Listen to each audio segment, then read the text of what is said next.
Hey guys, welcome back. This is Valerius Bellum here. I wanted to start off by saying thank you for those of you that still tune in after my 1-month hiatus.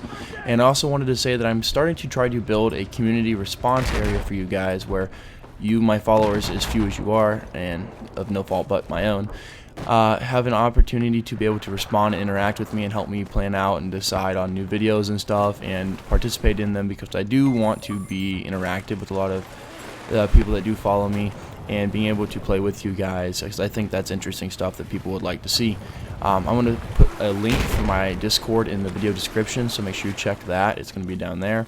So now to get into the video, which is how to fix Milsim Part 2. Now this is going to be a little bit of a shorter video here, because basically this is something I've kind of talked about for a very long time, and I mentioned in a lot of videos, but in order to fix Milsim, you kind of have to actually simulate the military, and that sounds like it should be pretty simple, and it is, but it's something that we kind of move away from a lot of the times. In a lot of Milsim groups, we go from word of mouth instead of government documents. Now, I know I bring this up all the time, but this is something I'm going to bring up again. If this was a professional paper that you, the listener, were writing about how to simulate the military, and you were submitting this to a review board or your professors for, let's say, school or classes or whatever, and you say, hey, my sources are as follows: people that are in the military that I don't know their names, I don't know what they really do in real life, and I only know what they tell me to be true. I have no way of verifying it. And you wrote an entire report on that, they would laugh at you and you would get an F. That is what the MAs are in the community. They aren't highly respected or accepted people in real life that are like professional figures that we know a lot about and can verify their military past. These are people who say they have military experience, which I almost guarantee 99% of them do. I can almost guarantee that. I'm not trying to discredit them and say, hey, they aren't actual military people. I'm not saying that. What I am saying is, though, when you're in heat of an argument, no one's going to question the fact if you say, hey, I'm in the military, and you fudge some documents, or my bad, not fudge a document, fudge a statement by changing some little details and saying, oh, I know because I was blah, blah, blah, and blah.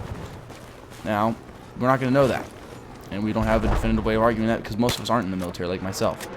But you know what doesn't smudge or fudge what it's saying and is provable beyond a reasonable doubt? Military documents. .mil and .gov sources of information of how to simulate the military. They exist. There's an entire field manual database that the Army publishes that are Army pubs. Now people will say, oh, Army pubs are out of date. That might be true.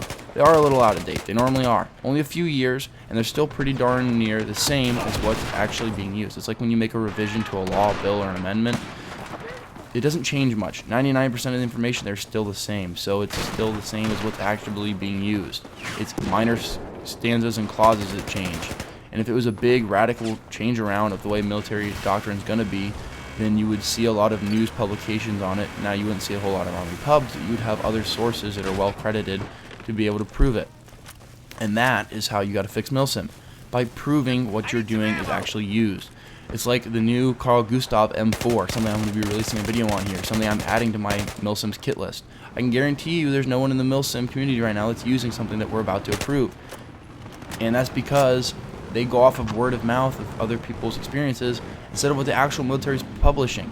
The military just announced that they're going to be fielding 1,000 of these to active frontline duty troops. Great. But in Milsim community, you're still not allowed to use that, even though the military says we're using them now. Alright, well, there's a disconnect there. That's a problem.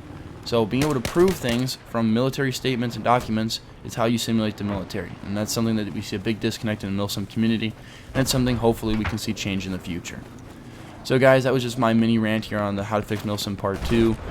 There might be additional parts to this as of right now. That's kind of what I'm going to end it on, though, is, hey, you just got to have not having people be bossy and commanding, and recognize that this is a video game. We're here to have fun. And second off, if you're going to simulate the military, you better be able to prove it. That's basically the shorthand answer of how to fix Milsim is be able to prove it, recognize you're here to have fun, and don't let the power go to your head. Alright, see you guys next time. And remember, check the description for the link to my Discord. You'll join there, I'll verify you. If you're there to troll, you'll get banned, you know. That's how it goes. See you guys next time.